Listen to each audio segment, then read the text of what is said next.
I found out my eccentric aunt who travels the world was actually a CIA operative for 30 years. Growing up, Aunt Claire was our family's mysterious legend. She'd appear at random holidays with exotic gifts and wild stories from places I could barely pronounce. One Christmas, she'd be tan from the Egyptian sun. The next she'd arrive speaking fluent Mandarin. My mom would just say Claire always marched to her own drummer whenever I asked why she never married or had a normal job while other kids' aunts baked cookies and worked in offices. Mine taught me how to escape zip ties for fun and could identify every make of gun from its sound alone. I thought these were just quippy hobbies from her international consulting work minus whatever that meant. When I was 12, she disappeared for 3 years. No calls, no postcards.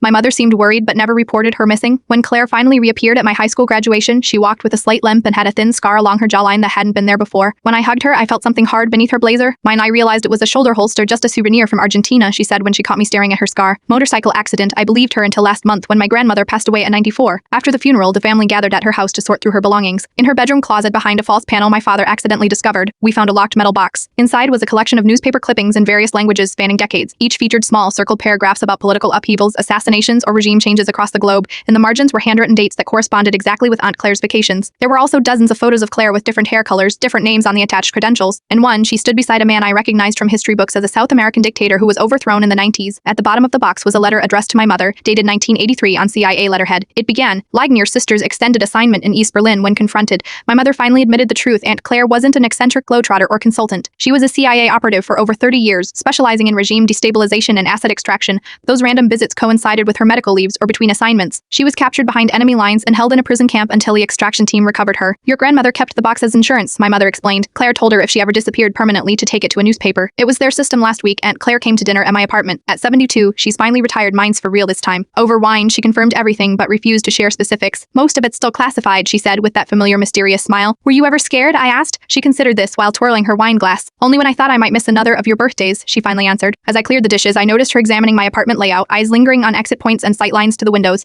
Some habits never die. I realized the eccentric aunt who taught me to throw knives and speak conversational Russian wasn't playing pretend my she was showing me pieces of her real self in the only way she could. The family weirdo turned out to be a national hero, and I still can't tell anyone outside the family.